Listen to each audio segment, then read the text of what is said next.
Hey YouTube, thought I'd make a quick video on a 3.4 liter Toyota. It's the 5VZ-FE engine. Did some research. I've got some problems going on with my crossover exhaust pipe right there behind the engine. Couldn't find anything real definitive. Reason I had to remove it, I bought this 3rd gen 4Runner for 800 bucks. Wasn't running very good.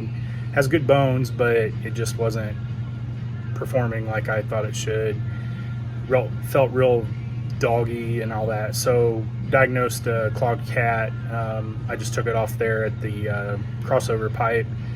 And when I took it off, 2 studs broke. The other one, the nut was just spinning on the stud, and it was a nightmare. But confirmed my diagnosis, and the 4Runner just came alive. But so now I'm working on trying to get these studs replaced, and it's just been a nightmare. So I decided it's got leaky valve covers, so I just decided to go ahead and just go all out and get the crossover pipe out and do something with the studs there and get it fixed right, and then replace some valve cover gaskets. So this is what I have going on. So I read somewhere that you had to remove the intake to get this crossover pipe out, and I don't see where you're going to have to do that. But like I said, I've got some leaky valve covers, and so I'm just doing it all in one fell swoop here.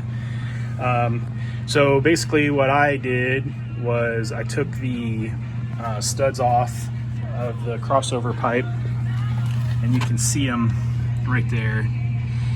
A lot of people said to drop the transmission. Like when they say drop, they're just talking remove the transmission mount and drop it. But what I did was I just removed the bolts that hold the transmission on, the cross member, and jacked up on the transfer case as high as it would go, and I just fought it out of there. I did find that my dipstick tube, which is right here for the transmission, that got in the way, and then my brake line right here, that's in the way. I loosened that bracket to kind of finagle it, and just with some prying and patience, it finally came out. All right, so here's the crossover pipe. As you can see, it kind of sustained a little bit of damage there on the insulation part there. But here's the issue I was having with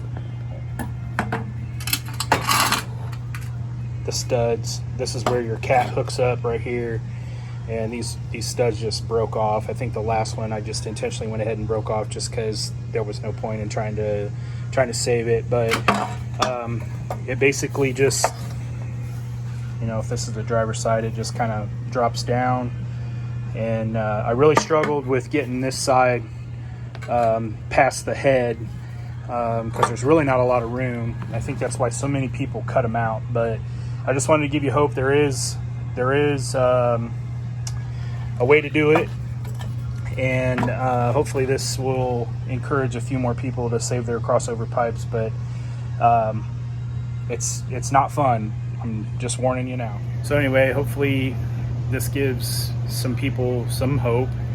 It took me a couple hours to do. I'm a mechanic by profession, but this was no walk in the park. I could have done a lot of other stuff to maybe try to get it out, but most of my tools are at my shop, and I'm just at home on Labor Day weekend, just trying to stay busy. So if you have any questions, feel free to drop a comment, and I'll try to answer them the best that I can. Hopefully this helps someone else besides me. So have a good one.